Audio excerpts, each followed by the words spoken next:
I have a question to follow this up with, but if you ask me what my 5-year plan is, Yeah. my answer is that my 5-year plan changes every 5 minutes. Uh, Yeah, that's so true.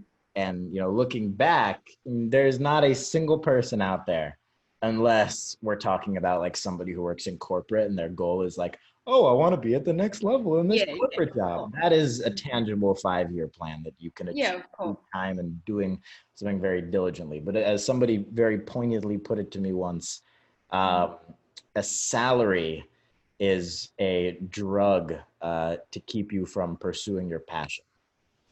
That's Um, very true. and But at the end of the day, I agree with that. I really agree with that. But then at the same time, there are people who there's not everyone, not every single person in the world was meant to be like an entrepreneur and create their own business no, and no, run but their they own. should be doing what they love. Oh, of course, of course. But there's, doctors out there that love what they do. I've got nurse friends who are amazing and love their job, but that is a salary. They're all salary jobs. And like, Yeah, but it doesn't count if you're doing what you love. That only applies okay, to okay, people. okay, That okay. applies to people who went to college and had Yeah, to get a job to pay off the debt from the college, and then they did something they yeah, didn't enjoy, and then they have to keep doing it, and then it gets to yeah. a point where they can't go back and change things because they have dependencies like a family and other things. 1,000%. No, I know a lot of people who are in a job where you go, how's work? And they just go, meh, like, it's whatever. They don't love it. And they might love the people that they work with, and that's cool. But the actual job itself, like, I'm not really sure how you could be really passionate about it.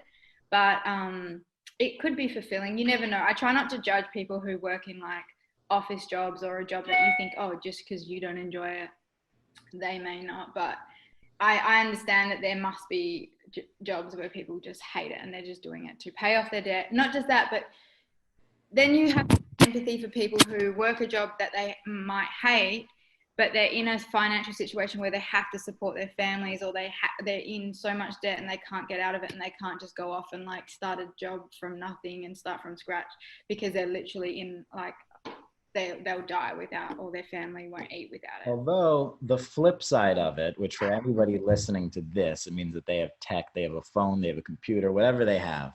In the off hours that you do have, you can create something for yourself. I agree. Yeah, I totally Um, agree. so I Even think, if it's a hobby at the beginning, even if it's just something that you're doing that's getting no income at all, or it will never get any income, at least you're doing something that you love, and then you go and work your other job and get paid for that. But I no, mean, I agree with you. I'm proof of this. I just started blogging about fantasy basketball. There's nothing more niche and random than That that. is And I did it at 14, so that means anybody can do it. But on nice. top of that, I have friends who have built big followings around just the most random of like glass animals. I have a friend who's like 2 million followers on TikTok around glass animals. You can do Wow. anything, I Yeah. swear. And I think there's no better Yeah. opportunity, place, time than now.